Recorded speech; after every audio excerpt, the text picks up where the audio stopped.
Sit down with your banker and just ask him how things are going in real estate. And you can just sit there and listen, and he's going to inform you of what is actually happening and nobody wants to talk about. Yeah. It's that little information. The more you surround yourself with those people, the more you're more likely to make the right decisions.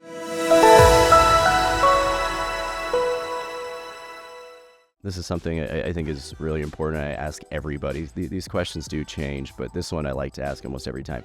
Daily habits, and it doesn't have to be every day, but let's call it 300 days a year. What's something you got to do? A daily habit, I go to the gym early, first thing in the morning. It sets my mind right. I think about, I process my day. It makes me feel better. I get rid of the stress, and that's like setting me up for the rest of the day. And a prayer every morning. That's awesome. It is. That's a common answer.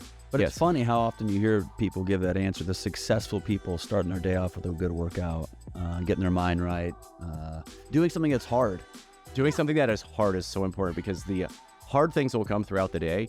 But if you've already self-inflicted pain, you're already mentally ready for a next level of pain. Yeah. And I think that's so important you mentioned is you put a hard workout, and there's days where you don't want to get up like today. Oh, so there's plenty of days. God, like I Plenty of don't days. really. But here's the thing, you do that, and everything that's gonna go wrong for the rest of the day, you're like, okay, it's not so bad after Right. all. It could have been worse if you didn't work out. Yep. Let's put it that way. There is almost never a day I regret it. I just remember at my old job, I would work out in the morning and I would go, and we always had this 8 a.m. call, and it was just, it was so hard. It was all the negative things that happened overnight. Literally, that's all it was. It was a list of complaints. What a great way to start with the day. one person pointing fingers of why is this broke, why isn't this fixed, this, and the mood of the room was just like you could feel it, and there's just these stale donuts in the middle of the table,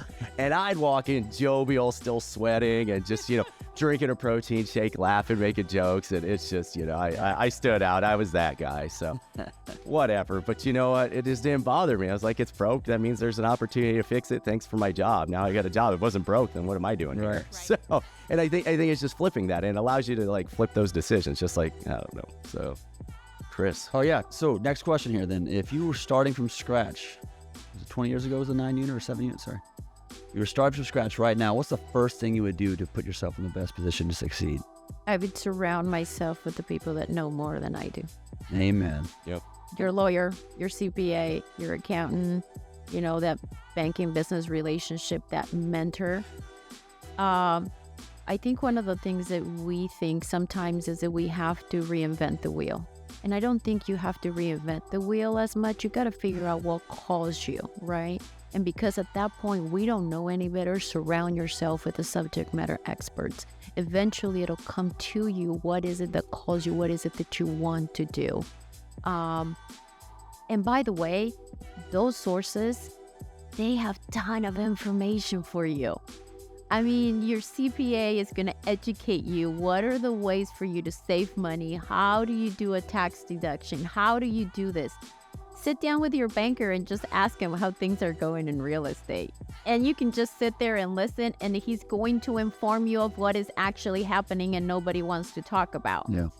It's that little information.